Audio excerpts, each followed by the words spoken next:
ati Goma za Rubaya nayo hose ati byari mwari muzi yuko bizabindura abazungu basakana bati mugomba kurekura utu duce mwafashe none bigeze kuri Uvira ariyo benshi batari banahanze amaso sibyo ati murekure uyu mugi wa Uvira ariko nabonye amagambo yitwa Patrick Muyaye yavuze ushobora kuba utarayabona sinzi yavuze ko ngo itangazo mama 23 yasohoye ngo ridafite agaciro ntabwo abanya Uvira bakoze sit in mu mihanda ngo wenda umuntu avuga ati ko abaturage biri bicaye mu mihanda ngo bigende gute icyo gihe wenda wavuga uti gutya na gutya nta nubwo icyo bakoze ari greve reka nyihe karite iteye gutya ngo babonye imodoka za M23 bazitera amabuye ntabwo rero imyigaragambyo bakoze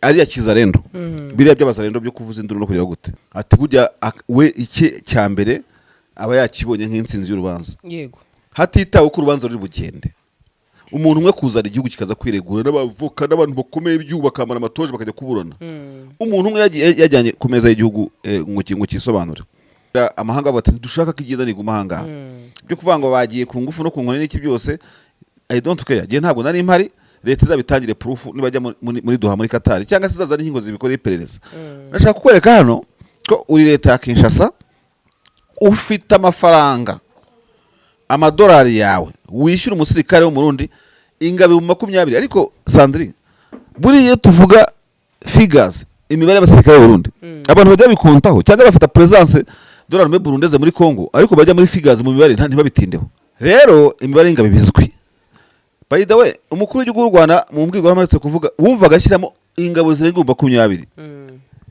Sandrine ziriya ngabo ni menace ni ikintu kiba gikomeye mu gihugu kindi zije kwica abaturage zije kugira gute ibintu nk'ibyo ngibyo none izo ngabo zirenga 20 ntiwigeze utera n'imbere ngo ufata abanyamurenge nk'impunzi zahungiye aho ngaho mu gihe ugishaka umuti uko ubatsindira ubunyarwanda kuko umuntu uri ku butaka bwawe cyangwa uri mu gipangu cyawe uri umuturage nubwo ryaba ritungura hatawanyikiye ushizwe kurinda umutekano nibyo gikeneye mpaka ikibazo kitarakemuka nta kibazo niba Kisekedi yumva ko abantu atari abakongomani it's okay inflation itiza kuko ibiciro bitabizamuka umuntu ajya gucuruza abanje gukuramo inyungu ye n'igihombo yahombejwe n'abapolisi n'abasirikare gihe haruswa ku banyamurenge ni ka special kuba barizore muri ya blocus yashiriwe na leta imagine abaturage leta ishyiraho blocus abaturage uba Benjamin Netanyahu bashyiriweho inzandiko zo kubata muri yombi kubera gukora blocus abaturage bagaza none urakorera gaza abaturage bawe ugasigara aho ngo uri intact birashoboka ibyo rero bya Uvira nabigaragambya nge ntabwo rwose nanabishyiramo isesengura na opinion yanjye kuko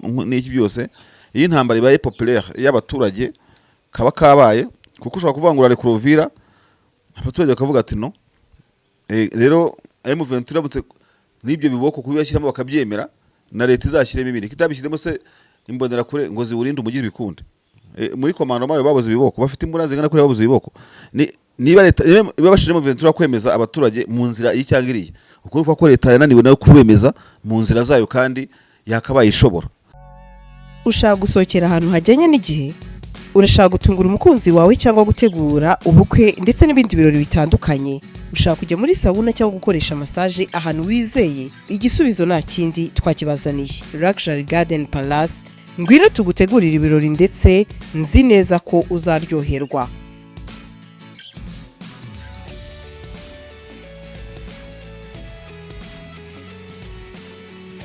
abafite ubukwe by'akarusho namwe twabatekerejeho kuko tubafitiye jardin nini na tent ukorera mu bukwe Maison de Passage yakira abageni ndetse n'abadiaspora baza mu Rwanda bibaza bati ese ni hehe twaruhukira namwe ntago twabibagiwe kuko tubafitiye amacumbi asanzwe yakira ingeri zose duhamagare kuri 0780443787 cyangwa udukurikirane kuri Instagram na Facebook ni Luxury Garden Palace.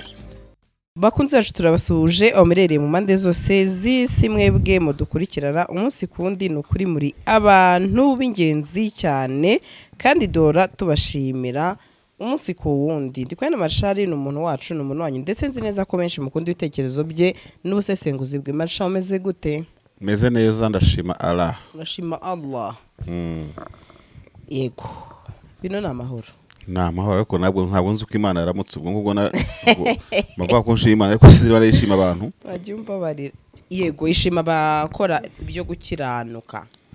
ubwo nyine umuntu bahura n'abajya bayibaza ati se wowe waramutse ute kugira ngo tumenye uko Imana yaramutse kuko tuyishima ko yatugiriye neza ariko ntitumenye mudu yaramutsemo nayo. Yego Mana waramutse ute? Imana marusha ushaka byuko nsetsa. Imana ujye bibaza mu isengesho ryawe ukora umunsi ku wundi izajya igenda ikwiyereka kandi igusubiza ibintu bigende neza. Biriya ni ukubeshya. Ni ukubeshya. Imana ibana n'umuntu, Imana bayita omnipresent. Yego Iboneka hose. Yego Urumva? Ubwo niba ari omnipresent ari omnipresent uko iboneka ahantu hose, ntabwo irondera kuvanga ituye mu mazu y'abantu bubatse yubatswe n'amaboko y'abantu n'abantu gusa. Yego uburyo bwose wasaba Imana yagusubiza. Mana waramutse ute?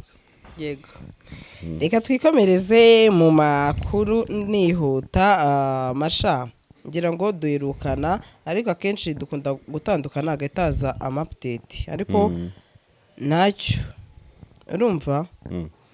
Ndibaza warabibonye ko ino mama 23 yasabwe kuba yarekura uyu mujyi wa Uvira yari yafashe.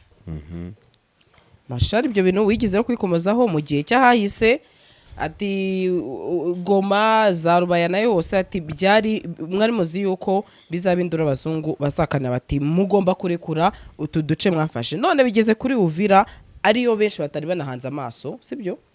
Ati murekure uyu mujyi wa Uvira. Ariko nabonye amagambo yitwa Patrick Muyaya yavuze, ushobora kuba utarayabona sinzi. Yavuze ko ngo itangazo mama 23 yasohoye ngo ridafite agaciro kandi ngari amayeri yo kuyobya abantu. Arongera ati habaye imyigaragambyo iteye ubwoba muri uyu mujyi wa Uvira. Ati ndetse imyigaragambyo yakozwe ku gahato, ataho aba bayikoze bari babanje gukubitwa. Ndetse yongeye ko u Rwanda nkuko rutajya ruva mu kanwa kabo, aho yashinjaga u Rwanda gukoresha misile ngo n'indege nto ngo zitagira abapilote ngo ifasha inoma 23.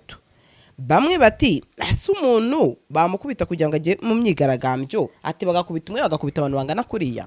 Ati kigaragara cyo nuko hari urutabura icyo ruvuga. Yego usurimo uramo kuma makuru. Umyigaragambyo narimo nyireba mu kanya waragarimo nyireba none tutarafungura kamera. Yego ariko kuvuga umuturage ngo yagiye kwigaragambya, imyigaragambyo igira ingeri nyinshi. Byonyine niba Patrick Muyaya kuko imyigaragambyo igira karite ebyiri. Yego hari icyo bita manifestation, hakaba icyo bita greve. Ubwo wenda ibyo byose binafite amashami menshi wagenda ushamika kuri buri kimwe cyose. Hari niyo bita sit-in, urebye n'imyigaragambyo amoko atatu. Kuba abantu bakwicirikira bakicara ngo ukabona bigaragambije batanavuze. Ntabwo abanya Uvira bakoze sit-in mu mihanda ngo wenda umuntu avuga ati ko abaturage biri bicaye mu mihanda ngo bigende gute. Icyo gihe wenda wavuga uti gutya na gutya. Nta nubwo icyo bakoze ari greve.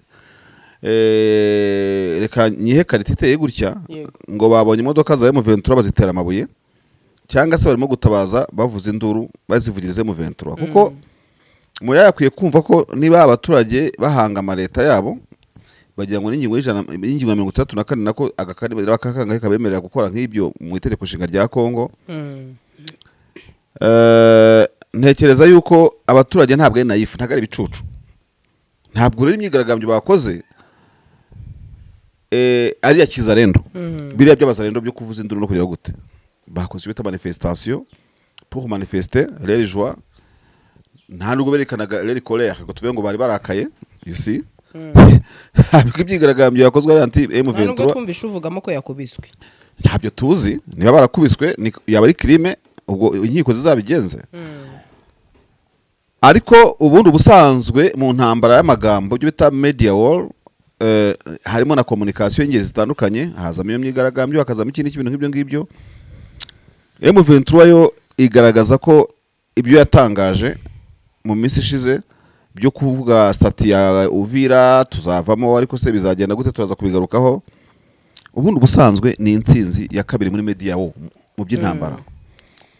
Maître Nkongori ni umusaza w'inshuti yanjye, ndamusuhuje ari hose nkunda kumugarukaho nigeze kumubaza nari nyikora kuri Bwiza TV yego ese metre hari umugabo wari muzazirwa niba rinde wari wagiye kurega u Rwanda ngo mu rukiko rwa Arusha niba atari muri rukiko rwa Afurika niba yabigenda gute umuntu afashe igihugu akajya kugishinja akakirega mbega yego abayumva azagitsinda ati bajye banabitsinda atariko rero buriya muri mu nzira y'ubutabera wowe nyine uzira amategeko atubona intsinzi ya mbere y'umucamanza nukuzana ku meza yo kwisobanura uwo munyababoko ati burya we iki cya mbere aba yakibonye nk'intsinzi y'urubanza yego hatitawe ko urubanza ruri bugende umuntu umwe kuzana igihugu kikaza kwiregura n'abavoka n'abantu bakomeye ibyubu bakamara amatoje bakajya kuburana umuntu umwe yajyanye ku meza y'igihugu ngo kisobanure hatitawe kuri content ibyo bisobanurwa ahanini nibyo yambwiraga ariba nta mu misikotinza ariko mu yandi magambo urwandiko rwa M23 rugizwe na paragraphe zagera kuri 5 ubu nirwo Patrick Muya arimo kwisobanuraho kuri France 24 no kuri France Media Monde no kubiri bitangazamakuru bien sûr kunyeshyamba rero abantu bateka ko kunyeshyamba intsinzi ari ugufata umujyi oya ushobora gufata umujyi wano secondary ushobora no gufata ubwongo bwa Patrick Muyaya akajya ariko yisobanura ku byo mwanditse no ku byo mwisobanuye kuko aba DRC yirengagiza ko muri no crise ari umuburanyi you see igashaka kusa nk'itanga amabwiriza ibaza nawe umuntu arakureze mu rukiko muraburanyi babiri ukajya wigira nk'umucamanza how come ko RDC umuvugizi wayo na buri kimwe cyose bivuga nk'aho ari abantu bafite ijambo mu rubanza baregwamo barashinjwa sukoye barashinjwa erega buriya n'iki kintu cyo kunanirwa kumanaginga abo wita kara abaturage bawe witabona abasuperatifu b'u Rwanda iyo weakness iyo incompetence yo kujira abaturage bakagezwa guhagurukira bitwaje ingingo y'itegeko nshinga wawe wembera ni itegeko nshinga ryawe it's a weakness ya leta y'Kinshasa kubinanirwa kujira abaturage kugira ngo niba bafite na frustration tutazi ngo niye bakaminge down bayireke kudasubiza revendication za M23 bihinduka intsinzwe kuri leta yagubye kubije ibyo byose kuko Tshisekedi na leta niwo gara w'icyo umukongomani yifuza uwo wese abo mu Ruba abo mu Rwandofone abo mu Kongo whoever ibyo byose igihe atabonye igisubizo biri mu nshingano z'amaguverinoma mu accountability y'amareta yewe sinzi niyo muri revendication za M23 harimo n'amazi n'umuriro n'amashanyarazi ibyo byose umuturage atabibonye ntabwo uhindukira ngo ku muturage ngo ari uturage ngo rucana umuriro mwinshi ngo rugakaraba inshuro 5 ku munsi ngo naza kurevandika amazi no banza umuha amazi inshuro akaraba ni uzizi yego bigaherekezwa n'ikirero hano turimo mu byo turimo kuvuga ubwo ndashaka kuvuga kujya abaturage bigaragambye bavuga bati leta n'abajenerali 70 ingahe mu mujyi bita abajenerali abapolisi babasinzi bamwe urumogi M23 iraje tubonye agahenge none ngo nigende nicyo bari babwira amahanga bati dushaka kigenda ni gumahanga byo kuvuga ngo bagiye ku ngufu no ku nkoni n'iki byose I don't care giye ntabwo nari impari leta izabitangire proof nibajya muri Doha muri Qatar cyangwa se zazana inkingo zibikora iperereza nashaka kukwereka hano ko uri leta ya Kinshasa ufite amafaranga amadolari yawe wishyura umusirikare wo mu Burundi ingabe mu 20 ariko Sandrine buriye tuvuga figures imibare y'abasirikare b'u Burundi abantu bajya bikontaho cyangwa bafata presence dollar me burundeze muri Kongo ariko bajya muri figures mu mibare ntibabitindeho division ebyiri z'ingabo urumva ushobora gusanga cyo gisirikare ingabo z'ubundi zari zifite muri 2000 cyose kuko ntabwo ntekengeka ko XFAB yigeze irenga abasirikare mu 20 ntabwo bishoboka mu gihe XFAB yabayeho bino bihugu byo muri Afrika hagati kuko ino mibare y'ingabo inagenwa nuko amabanki mondial na Fonds Monetaire International ibi bigenda kuko ugomba kwerekana budget yawe niki barabikora mu ibanga ariko buriya isi ibizime effective y'ingabo z'ibihugu na Amerika turabizi na Russia na China ni ibintu babizwi ntazagira ukubeshya ni ibintu bidashobora kujya mu ibanga binagizwe ibanga amaperereza yabimenya ariko abantu bahembwa bagendwaho budget bagira gute ntabwo kubamenya ari ikintu kigoye hari umuntu twigeze kuganira ariko si ibanga kuko nakora muvuga neza na se yego hama twigeze kuganira noneho arambwira nyine no umuntu ukomeye cyane ariko ujye unatebya atariko David ati Marisha ni ati kiye buruzi ko nubwo ndi umusivilian gutyo narenze umubare ingabo za Habyarimana zideployinze muri byumba yose ndetse wagenda gubara ingabo ngo sigiye zigemuriraga inyama sibyo se ndetse kubera iki atese bagemurira abantu inyama kandi bajya ku magarama utazi na magarama ngaho ujyana y'abantu bangahe mbaye ngarukiye aho ngaho. Rero imibare y'ingabo bizwi. By the way, umukuru w'igihugu w'u Rwanda mu mbwirwaruhame aherutse kuvuga wumvaga ashyiramo ingabo zirenga 20. Sandri, ziriya ngabo ni menace, ni ikintu kiba gikomeye mu gihugu kindi. Zije kwica abaturage, zije kugira gute ibintu nk'ibyo ngibyo. None izo ngabo zirenga 20 uzihemba umushahara ukubye uwo bita bakoroshah ingabo zawe bwikube hafi inshuro 20. Nta mukoloneli, reka nkubwize uko none twe no kurya amagambo, nta mu general wo muri aka karere ufite salary y'amadolari 5,000 ku kwezi. Seriously, mwashaka mukora ubushakashatsi, igihugu muri East Africa gihemba generali miliyoni 7 kimutubwire ni mu gihe perezida nka mu Rwanda batanarenza miliyoni 5 cyangwa 6 harimo n'ibindi agenerwa, kuko itegeko rirabyerekana. Ayo ni amafaranga agenda ku musirikare umwe mu Burundi Soruda. Ariko ufite ayo mafaranga, ufiteho mu mercenaire, ufiteho gura Sukhoi cyangwa uzikodesha drone buri kimwe cyose, wananiwe kubona amafaranga asekiriza abanyamurenge. Erega abo wita ko abanyarwanda kuko abarwandofone, aho umuturage wese ari kwisi ushinzwe kumurindira umutekano ari ku butaka bwawe nk'uko urindo w'impunzi zikuriho. Ntiwigeze utera n'imbere ngo ufate abanyamurenge nk'impunzi zahungiye aho ngaho mu gihe ugishaka umuti uko ubatsindira Ubunyarwanda. Kuko umuntu uri ku butaka bwawe cyangwa uri mu gipangu cyawe uri umuturage, nubwo ujya bari itungo rihatabanyikiye, ushinzwe kurinda umutekano n'ibyo gikeneye mpaka ikibazo kitarakemuka. Nta kibazo niba Kisekedi yumva ko abantu atari abakongomani, it's okay, ariko abaho umutekano uko biri imperative ko abona umutekano. So amafaranga arenze inshuro nka 200 yakemura ibibazo nk'ibyo birimo wenda nibyo aba Rwandofone bavuga ko biri muri source nako biri mu mpamvu muri cause fondamentale barwanira. Urayaha abarundi babica, sibyo? Urayaha aba Black Waters babica, urabaho muri Ajemira bo muri Hongiriya bari Hongana hose babica, urabaha mercenaire bibiharara mu gihugu y'umugi bize gute n'inkweto zidasana buri kimwe cyose, ibintu bimeze nk'intera hamwe abantu baheruka mu myaka 30 ishize. Urayaha imbonera kure ibiharara mu biraho ngo bidafite formation militaire, bitarahiriye kwibendera ngo bivuge biti turahiriye iki ngiki. Urayaha brigade speciale IDPS gose yitwara nka CDRP, mfite aka video kabo bagenda imipanga bambaye amajire ya kaki, you see. Ubwo mu yandi magambo bivuze iki? Ntabwo wanananiwe, ntiwabuze ubushobozi bwo gukemura iki kibazo mu buryo financier, wabuze ubushake. Icyo wibatije cyo sinzi ngo ni igiki. Kubw'ibyo ngibyo rero umuturage arabiwocinga akayibona, agakora balance, akavuga ati serious, aha ntabwo turi maranga mutima. Abantu muri commentaire bajye batujajinga by the way. M23 on ne sait jamais, abantu bajye baratubwira bati barakorana umuganda n'abaturage, sibyo? Ntibatumura ibitaye mu muhanda. None se iki umuturage ashaka ari igiteye cyo ngicyo? Ibi ntabwo njye kubitera imetero koko. Umuturage azubwenge utaramukira ngizo nkoni bavuga utajya gute wara judging. Noneho n'ikindi, noneho wara M23 kimara gufata Uvira, inzira Uvira Kamanyora Bukavu hisi ifunguka, kandi umurwa mukuru wa Uvira ni Bukavu kuko ari yo murwa mukuru wa Sud Kivu.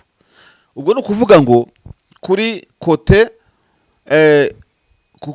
gauche na côté droit ya Uvira biterwa naho uhagaze ureba abanya Uvira, les Uvirois et les Uviroises, urumva? Ndakubwira bari bo hari access y'umuhanda yafungutse ku banya Uvira, babona supply ivuye Bukavu nk'umurwa mukuru w'intara yabo. Ariko hari n'abandi bo mu Minembwe babona ko umucyo utangiye kubacanira kuva 2017 bamaze igihe kirekire batagisesinga kuri Uvira, ariko kandi no kuri Bukavu mu bundi buryo barabona no izuba n'umucyo bigiye gutamuruka ngo bahure n'abasirikare ahari barriere 200 cyangwa 100 basanga nta nimwe ihari. Umuturage ibindi yabashaka ugiye n'umusopasopa ariko tushyiremo ubwenge, nibugiye gucuruza ikintu Bukavu ukaza utanze ruswa y'amafaranga, ubwo inflation ihitiza kuko ibiciro bita bizamuka. Umuntu ajya gucuruza acuruza abanje gukuramo inyungu ye n'igihombo yahombejwe n'abapolisi n'abasirikare gihe haruswa. Ku banyamurenge yo ni ka special kuba barizore muri ya blocus yashyiriweho na leta. Imagine abaturage, leta ishyiraho blocus abaturage. Ubu Benjamin Netanyahu bashyiriweho inzandiko zo kubata muri yombi kubera gukora blocus abaturage bagaza. None urakorera gaza abaturage bawe ugasigara urango ure intact, birashoboka. Ibyo rero bya Uvira nabigaragambya nge ntabwo rwose nanabishyiramo isesengura na opinion yanjye kuko n'iki byose iyi ntambara ibaye populaire y'abaturage kaba kabaye kuko ushobora kuvuga ngo urarekura Uvira abaturage bakavuga ati no rero M23 iramutse n'ibyo biboko kubibashyiramo bakabyemera na leta izashyiremo ibindi kitabishyizemo se imbonera kure ngo ziwurinde umugizi bikunde muri komando mayo babuze ibiboko bafite imbunda zingana kuri babuze ibiboko niba leta bashiremo M23 kwemeza abaturage mu nzira y'icyangiriye ukuri ko leta yananiwe nayo kubemeza mu nzira zayo kandi yakabaye ishobora. Urashaka kuruhuka no kurara heza, gutungura umukunzi wawe mu bihe by'imboneka rimwe atazigera yibagirwa mu buzima? Igisubizo nta kindi ni Luna Residence Apartment. Iyi ni apartment iherereye Kagugu ndetse by'akarusho tubafitiye n'ubusitani bwiza aho wicara witegeye Kigali. Badiaspora namwe muza mu Rwanda mwibaza aho mwarara, igisubizo twakibazaniye. Abafite itsinda rinini namwe twabatekerejeho kuko tubafitiye ibyumba byinshi bitandukanye. Abibaza aho mwarira by'akarusho tubafitiye abashefu babizobereyemo ndetse babigize umwuga bidasabye ko mukora urugendo. Ku bindi bisobanuro wahamagara nimero 0783 4366 cyangwa 0795 88 565.